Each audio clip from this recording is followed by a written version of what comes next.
Hello everyone. तो आज हम स्टार्ट करने वाले एक नया chapter that is periodic classification of elements.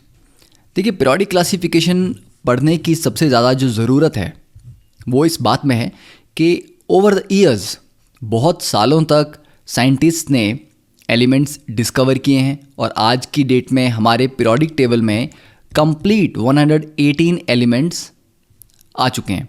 ठीक है, तो हमारा जो पीरियोडिक टेबल है इसकी जो 7th पीरियड है इट इज़ कंप्लीट नाउ। तो इस टॉपिक को पढ़ने का जो सबसे बड़ी इंपॉर्टेंट रीज़न है दैट इज़ कि जब आप एलिमेंट्स के बारे में जानते हैं, आप एलिमेंट्स को एक पर्टिकुलर अरेंजमेंट में रखते हैं। ठीक है, जहाँ पर वो अपनी प्रॉपर्टीज़ के अकॉर्डिंग अरेंज किए गए हैं। जैसे अगर आप फर्स्ट ग्रुप को देखें तो दिस इज़ अल्कली। ठीक है, मेटल्स की बात करें तो lithium, sodium, potassium, rubidium, caesium, francium, these are alkali metals. Second जो है they are alkaline earth metals. तो ये पर्टिकुलर सेट ऑफ प्रॉपर्टीज़ को शो करते हैं। तो जब आप पीरियोडिक टेबल की बात करेंगे या इसको पढ़ेंगे तो हम समझेंगे कि डाउन द ग्रुप जाने में प्रॉपर्टीज़ कैसी चेंज होती हैं, अक्रॉस द पीरियड ये लेफ़्ट टू राइट जब हम जाते हैं तो प्रॉपर्टीज़ कैसे चेंज होती हैं। इन प्रॉपर्टीज़ को जब आप समझेंगे तब आपको ये पता चलेगा कि डिफरेंट जो बॉन्डिंग्स होंगी, आयनिक बॉन्ड की बात करें, कोवलेंट बॉन्ड की बात करें, कोऑर्डिनेट बॉन्ड की बात करें, ठीक है, और जो कंपाउंड फॉर्मेशन है या जो एसिडिक नेचर है, बेसिक नेचर है, मेटेलिक कैरेक्टर है, नॉन मेटेलिक कैरेक्टर है, ये सारी की सारी जो प्रॉपर्टीज़ हैं इनको समझने में हमें बहुत आसानी होती है अगर आप पीरियोडिक टेबल को अच्छे से समझते हैं। और इसमें जितनी भी प्रॉपर्टीज़ हैं वो left to right, top to bottom कैसे चेंज होती हैं इसको आप समझते हैं। तो इनऑर्गेनिक केमिस्ट्री के बेसिक अंडरस्टैंडिंग के लिए आपको ये चैप्टर अच्छे से समझ आना चाहिए। और अब बहुत सारी इसमें चीज़ें हैं जो आपको याद भी करनी पड़ेंगी। ठीक है, डिफरेंट एलिमेंट्स के एटॉमिक वेट कितने हैं, ओके, उनका एटॉमिक नंबर क्या है, वो सॉलिड हैं या लिक्विड फॉर्म में हैं, गैसेस फॉर्म में हैं, क्या वो मेटलॉइड्स हैं। ठीक है, तो ये सारे कुछ पॉइंट्स होंगे जो आपको धीरे धीरे याद करने पड़ेंगे। तो देखिए, जैसे इस पीरियोडिक टेबल में यहाँ जो दिखाया गया है आप देख सकते हैं कि ये जो फर्स्ट रेड कलर में है ये सारे क्या हैं, अल्कली मेटल्स। तो आप देखिए these are the alkali metals. Second is alkaline earth metals, तो बेरिलियम से लेके बेरियम तक, क्योंकि रेडियम इज रेडियो एक्टिव, तो ये सारे अल्कलाइन अर्थ मेटल्स हैं। देन ट्रांजिशन मेटल्स, इनको आप डी ब्लॉक मेटल्स बोलते हैं। Then we have basic metals, aluminium, gallium, indium, thallium, lead, tin, bismuth. ठीक है, सेमी मेटल या मेटलॉइड्स, फिर नॉन मेटल्स हैं, हेलोजन्स हैं, नोबल गैस, लेंथेनॉइड्स, एक्टेनॉइड्स। ठीक है, तो डिफरेंट कलर स्कीम के अंडर इसको यहाँ पर ऑर्गेनाइज किया गया है। Okay, so now move on to the some important facts. कुछ बेसिक फैक्ट्स मैंने सेलेक्ट किए हैं जो आपको हो सकता है हेल्पफुल हों। First thing is elements such as gold, silver, tin, copper, lead, mercury have been known since antiquity.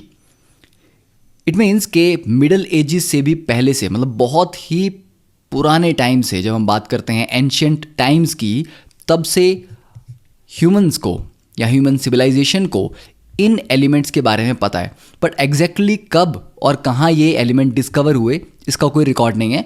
But human civilisation को इन एलिमेंट्स का नॉलेज था और हम इनको यूज़ कर रहे थे। और इनमें भी अगर हम बात करें तो copper was the first element discovered. ठीक है, उसकी कोई रिकॉर्डेड डेटा नहीं है कि कब डिस्कवर किया गया था, but around 9000 BC copper was discovered accidentally. ठीक है, ऐसा नहीं था कि स्पेशली इसके लिए खुदाई की गई थी, बट एक्सीडेंटली कुछ ओर्स को हाई टेम्परेचर पे, मतलब फायर चला रहे हो और उसमें कुछ ओर्स इन्वॉल्व हैं वहाँ पे, और उनके उस टेम्परेचर से ये कॉपर मेटल डिस्कवर हुआ कि वो ओर से सेपरेट हो गया, कुछ इस तरह की चीज़ें। देन अगर हम रिकॉर्डेड डिस्कवरी की बात करें कि पहला एलिमेंट जिसकी डिस्कवरी रिकॉर्ड हुई थी साइंटिफिकली दैट वाज फॉस्फोरस। तो फॉस्फोरस को 1949 में हैनिंग ब्रैंड ने डिस्कवर किया था and it was the first scientific discovery of element. फिर अगर हम बात करें तो 90 एलिमेंट्स नेचुरली अकरिंग हैं और बाकी सारे मैन मेड हैं जो आर्टिफिशियली तैयार किए गए हैं लैब में। Then elements discover till date, अब तक हमने 118 एलिमेंट्स डिस्कवर कर लिए हैं। तो एक तरह से हम बोल सकते हैं कि 7th period is complete now. Okay, and technetium was the first element to be made artificially, कि आर्टिफिशियली लैब में जो प्रिपेयर किया गया या जो मैन मेड एलिमेंट है वो पहला कौन सा था? Technetium. And bromine is the only non metal liquid, कि ब्रोमीन एक नॉन मेटल है पर ये गैस नहीं है, it is liquid at standard temperature and pressures. Okay, so now we have these 7 points. So I think you can just pause the video now and note down these 7 points. So now coming to the next, early attempts at the classification of elements. अब देखिए, अगर हम classification of elements की बात करें तो हुआ क्या था कि जब भी आप किसी शॉप में जाते हैं, ठीक है, मान लीजिए आप कोई भी साबुन खरीदने जा रहे हैं, ठीक है, तो वहाँ पर आपने देखा होगा कि डिफरेंट कैटेगरीज़ के साबुन को अलग अलग जगह रखा जाता है. ठीक है, आपके पास एक सेक्शन में बेदिंग सोप्स होंगे, एक साइड में डिटर्जेंट्स होंगे, ठीक है, फिर डिटर्जेंट बार्स होंगी. तो इस तरह से डिफरेंट. तो हम ये बोलते हैं कि जब आप कहीं पर हाइपर मार्केट में अगर आप जाते हैं, सुपर मार्केट में जाते हैं सामान कुछ भी लेने, तो एक पर्टिकुलर कैटेगरी का सामान एक जगह रखा जाता है, दूसरी कैटेगरी का सामान दूसरी जगह रखा जाता है. आपको ऐसा नहीं होगा कि आप साबुन खरीदने जा रहे हैं और उसमें बीच में आपको क्या मिल रहा है, ग्रॉसरी मिल रही है, कि ग्रॉसरी के पैकेट, ओट्स के पैकेट उसके साथ रखे गए हैं. ठीक है, तो ऐसा नहीं होता है. इट मीन्स हमारी ह्यूमन की टेंडेंसी है कि जो सिमिलर चीज़ें हैं उनको एक साथ ग्रुप में रखा जाए. ठीक है, तो सबसे पहले जो अटेम्प्ट्स थे दैट वाज कि जो भी एलिमेंट डिस्कवर कर लिए गए हैं इनको किस ग्रुप में हम रखें, कैसे रखें. रैंडमली तो आप रख नहीं सकते. तो उन्होंने सोचा कि चलिए हम डिफरेंट एलिमेंट्स के प्रॉपर्टीज़ को स्टडी करते हैं और जो जो एलिमेंट्स सिमिलर प्रॉपर्टीज़ शो करेंगे उनको हम एक साथ रखते जाएंगे, उनके ग्रुप्स बनाते जाएंगे. So this was the idea कि ये करना था. अब इसको करने में किन किन साइंटिस्ट ने क्या क्या किया, ठीक है, क्या क्या अटैम्प्ट्स रहे, अब वो पढ़ेंगे हम. तो फर्स्ट वाज डॉब्रिनर्स ट्राइड्स. तो डॉब्रिनर ने 1817 में, ठीक है, his complete name was Johann Wolfgang Dobereiner. Okay, he was a German chemist. तो उन्होंने देखा 1817 में ऑब्जर्व किया कि 3 एलिमेंट्स कैल्शियम, स्ट्रॉन्शियम और बेरियम, इन 3 एलिमेंट्स का जो प्रॉपर्टीज़ थी वो ऑलमोस्ट सिमिलर थी. ठीक है, 3 की 1817 में ऑब्जर्व किया कि 3 एलिमेंट्स की प्रॉपर्टीज़ सिमिलर हैं. तो उसके बाद धीरे धीरे, अब उसी तरह इवन 1817 में तो उनको क्लियर नहीं हुआ कि इसका क्या मतलब हो सकता है, बट धीरे धीरे उन्होंने और भी एलिमेंट्स को स्टडी किया. तो बाद में उन्होंने देखा कि 1829 में उन्होंने डिस्कवर किया क्लोरीन, ब्रोमीन, आयोडीन, इन तीनों की प्रॉपर्टीज़ भी सिमिलर थी. लिथियम, सोडियम, पोटाशियम, इन तीनों की प्रॉपर्टीज़ भी सिमिलर थी. तो उन्होंने एक नई थ्योरी प्रपोज की कि अगर आप एक सेट लेते हैं, जैसे कि यहाँ पर अगर हम कैल्शियम, स्ट्रॉन्शियम, बेरियम का सेट लेते हैं, तो कैल्शियम का जो मास है, atomic mass, that is 40.1, strontium का 87.6 और बेरियम का 137.3. तो अगर आप कैल्शियम प्लस बेरियम का एवरेज लें, that is 40.1 plus 137.3 divide by 2 अगर हम करते हैं तो आपको अप्रॉक्सीमेटली स्ट्रॉन्शियम का एटॉमिक मास मिलेगा. मतलब फर्स्ट और थर्ड एलिमेंट के मास का जो एवरेज है वो मिडल एलिमेंट के एटॉमिक मास के बराबर आ रहा है. सेम चीज़ आप यहाँ पर कर सकते हैं. क्लोरीन और आयोडीन के एटॉमिक मास का एवरेज लेंगे तो वो अप्रॉक्सीमेटली ब्रोमीन का मास आएगा. लिथियम और पोटाशियम के एटॉमिक मास का एवरेज लेंगे तो वो सोडियम के एटॉमिक मास के अप्रॉक्सीमेट आएगा. ठीक है, तो इससे उन्होंने आइडिया लगाया कि एलिमेंट्स 3 के ग्रुप्स में एग्जिस्ट करते हैं.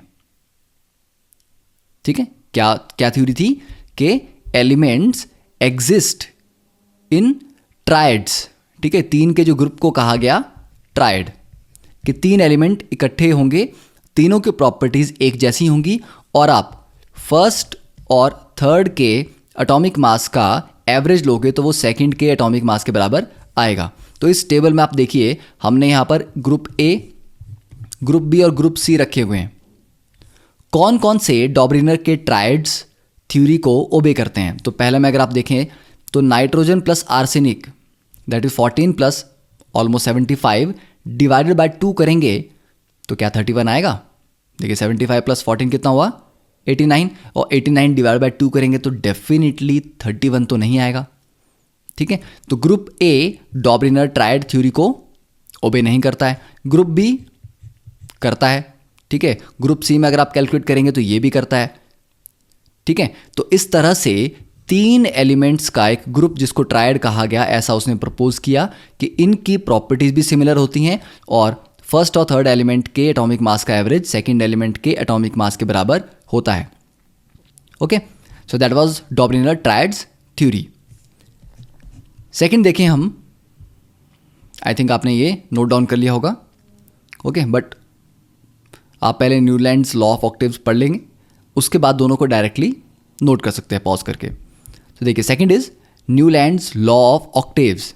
तो अब जब डॉबरिनर ने अपनी एक थ्योरी दी, उसके बाद और भी केमिस्ट ने ट्राई किया कि और क्या के ट्रेंड्स हम आइडेंटिफाई कर सकते हैं। तो 1866 में जॉन न्यूलैंड्स ने क्या किया, उस टाइम जितने भी एलिमेंट्स नोन थे, उस टाइम 56 एलिमेंट्स नोन थे। हमें पता था कि 56 एलिमेंट्स एग्जिस्ट करते हैं। ठीक है, तो उन 56 एलिमेंट्स को उसने अरेंज किया इन इंक्रीजिंग एटॉमिक मासेस, कि सबसे छोटा, उससे बड़ा, फिर उससे बड़ा, फिर उससे बड़ा। तो उसने हाइड्रोजन से स्टार्ट किया और चलते चलते चलते चलते जो 56th एलिमेंट था दैट वाज थोरियम। ठीक है, तो हाइड्रोजन से लेके थोरियम तक उसने सबको अरेंज किया in increasing atomic mass order. तब उसने एक चीज़ ऑब्जर्व की कि अगर हम 8वें एलिमेंट को देखें, मतलब यहाँ से चलते हुए 1 से लेके 56 के बीच में किसी भी एक एलिमेंट को आप पकड़ लें, जैसे मान लीजिए पहले वाले एलिमेंट को आपने पकड़ लिया, उसके बाद जो 8वां एलिमेंट आता है उसकी प्रॉपर्टी पहले वाले जैसी होती है। ठीक है, तो इसका मतलब हुआ जैसे 1 2 3 4 5 6 7 8 9 10, मान लीजिए मैं सेकंड को पकड़ता हूँ, यहाँ से स्टार्ट करते हैं, तो 1 2 3 4 5 6 7 8, तो सेकंड के बाद जो 8वां एलिमेंट है वो 9th है। तो मतलब सेकंड और 9th की प्रॉपर्टीज़ आपस में मैच करनी चाहिए। वैसे फर्स्ट और 8th की प्रॉपर्टीज़ आपस में मैच करनी चाहिए, थर्ड और 10th की प्रॉपर्टीज़ आपस में मैच करनी चाहिए। ठीक है, तो ये उसने ऑब्जर्व किया कि 7 के गैप के बाद, मतलब जो 8वां एलिमेंट आता है उसकी पहले वाले से प्रॉपर्टीज़ मैच करती हैं। तो इसलिए उसने उनको उस ऑर्डर में अरेंज करना स्टार्ट किया। अब इसको ऑक्टेव्स क्यों कहा गया है? देखिए, ऑक्टेव्स के बारे में एक बहुत और भी इंटरेस्टिंग इन्फॉर्मेशन है। आई गेस आप सब ने ये नाम तो सुना होगा, और अगर मैं ये लिख दूं तो डेफिनेटली सुना होगा, स्कोडा ऑक्टेविया। ठीक है, why it was named Octavia? Octave means 8, because ये कंपनी की 8th कार थी। दैट वॉज द रीज़न कि इसका नाम ऑक्टेविया रखा गया। तो Octavia comes from the word 8। ठीक है, ऑक्टेव। अब देखिए, लॉ ऑफ ऑक्टेव्स क्या था? अगर हम म्यूजिक की बात करें तो म्यूजिक में कितने सुर हैं? देखिए, सा रे गा मा पा धा नी। ओके, सिमिलरली अगर हम वेस्टर्न कल्चर की बात करें तो they have dough re mi fa so la ti. Okay, so I don't know कि आप में से कितने म्यूजिक अप्रिशिएट करेंगे यहाँ पर केमिस्ट्री के साथ, but let us start with hydrogen. अगर हाइड्रोजन से हम स्टार्ट करते हैं तो 1 2 3 4 5 6 7 8, तो 8वां एलिमेंट कौन सा है? फ्लोरीन। तो हाइड्रोजन और फ्लोरीन की प्रॉपर्टीज़ में काफ़ी सिमिलैरिटीज़ हैं। ठीक है, हम आगे भी पढ़ेंगे। उसी तरह से फ्लोरीन के बाद 8वां कौन सा आता है? क्लोरीन। लिथियम से स्टार्ट करें तो 8th नंबर पे सोडियम आएगा, सोडियम से स्टार्ट करें तो 8th पे पोटाशियम आएगा। तो इस तरह से न्यूलैंड ने एक टेबल दिया, ये जो टेबल है दिस इज न्यूलैंड्स टेबल। तो उसने ये टेबल दिया और कहा कि ये ऑक्टेव्स हैं, इनकी प्रॉपर्टीज आपस में मैच करती हैं कि हाइड्रोजन, फ्लोरीन, क्लोरीन, कोबाल्ट, निकल और ब्रोमीन सिमिलर प्रॉपर्टीज़ शो करने वाले हैं। Lithium, sodium, potassium, copper, rubidium भी सिमिलर प्रॉपर्टीज शो करने वाले हैं। तो ये उसकी थ्योरी थी। ठीक है, तो I think law of octaves clear, कि किसी भी एलिमेंट से स्टार्ट करेंगे, जो 8th एलिमेंट होगा वहाँ से उसकी प्रॉपर्टीज़ पहले एलिमेंट के जैसी होंगी। तो this is called the law of octaves. तो आई थिंक दैट ये आप एनसीईआरटी से डायरेक्टली अपने टेक्स्ट बुक से लिख सकते हैं, ठीक है, जो लॉ है। अब इसमें ड्रॉबैक्स क्या थे? अब इस टेबल को अगर हम देखें तो टेबल में आपको एक चीज़ ऑब्जर्व करनी है। इसमें क्वेश्चन ये भी पूछा जाता है कि क्या न्यूलैंड्स लॉ ऑफ ऑक्टेव्स में डॉबरिनर के ट्रायड मिलते हैं? तो करना क्या है उसके लिए? हाइड्रोजन, फ्लोरीन, क्लोरीन, इन तीनों में अगर आप फर्स्ट और थर्ड के एटॉमिक मास का एवरेज लोगे वो ऑलमोस्ट फ्लोरीन के बराबर ही आएगा। लिथियम, सोडियम, पोटाशियम में लोगे तब भी आएगा। तो मतलब डॉबरिनर के ट्रायड्स आपको यहाँ पर मिलते हैं, पर सब में मिलेंगे नहीं, ज़रूरी नहीं है, ठीक है, बट कुछ कुछ में मिल सकते हैं। तो आप ट्राई कर सकते हैं कि 3-3 का एक ग्रुप पकड़ के आप फर्स्ट और थर्ड के एटॉमिक मास का एवरेज लेके देख लीजिए। अगर आता है मिडल वाले एलिमेंट के एटॉमिक मास के बराबर, then they also obey the Dobereiner triad law, ठीक है। अब इसकी शॉर्टकमिंग्स क्या थी? First is law of octaves was applicable only up to calcium, मतलब कैल्शियम इज द, आज के पीरियोडिक टेबल के अकॉर्डिंग देखा जाए तो 20th एलिमेंट है, एटॉमिक नंबर 20 है, ठीक है, तो सिर्फ कैल्शियम तक ही एप्लीकेबल था।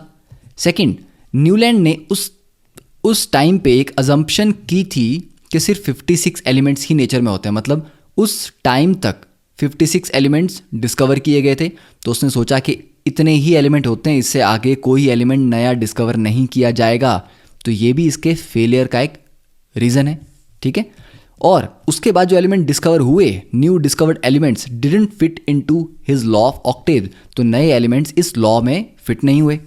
देन उसने क्या किया न्यूलैंड्स ने, अब हम यहाँ पर देखते हैं, कोबाल्ट और निकल को इकट्ठे रख दिया, मतलब एक ही स्लॉट में उसने 2 एलिमेंट्स को फिट किया, ठीक है। अब ये गलत बात है, एक ही स्लॉट में 2 एलिमेंट्स कैसे रह सकते हैं? सेकेंडली, हाइड्रोजन, फ्लोरीन, क्लोरीन तीनों गैसेज हैं। ब्रोमीन रूम टेम्परेचर पर लिक्विड है, बट थोड़ा सा भी टेम्परेचर बढ़ता है तो ये गैसेस फॉर्म में आ जाता है। बट कोबाल्ट और निकल तो मेटल्स हैं, तो इनकी प्रॉपर्टीज में कोई सिमिलैरिटी तो समझ नहीं आ रही, ठीक है। तो उसने क्या किया, he also put some unlike elements under the same note, ठीक है, कि जिनकी प्रॉपर्टीज नहीं थी सिमिलर, उनको भी उसने जबरदस्ती एक ही स्लॉट में रख दिया, ठीक है। तो ये ड्रॉबैक्स हैं, और ऐसे ड्रॉबैक हम यहाँ देख सकते हैं। सीरियम और लैंथेनम के अगर हम देखें, यहाँ पर दोनों को एक ही स्लॉट में उसने रख दिया है, ठीक है। और कोबाल्ट और निकल की प्रॉपर्टीज आयरन के साथ मैच करती हैं, बट आयरन अलग ग्रुप में रखा गया है, ठीक है। तो ये सारे के सारे उसके फेलियर्स हैं। अगर आपको क्वेश्चन पूछा जाता है कि what are the failures of the Newlands law of octaves और what are the limitations of Newlands law of octaves, तो आपको ये पॉइंट्स लिखने हैं। And this law work well with the lighter elements, क्योंकि 1 से लेकर 20 तक ये कैल्शियम तक सक्सेसफुल था, बट उसके बाद ये सक्सेसफुल नहीं था, ठीक है। तो I think up to this theory is clear.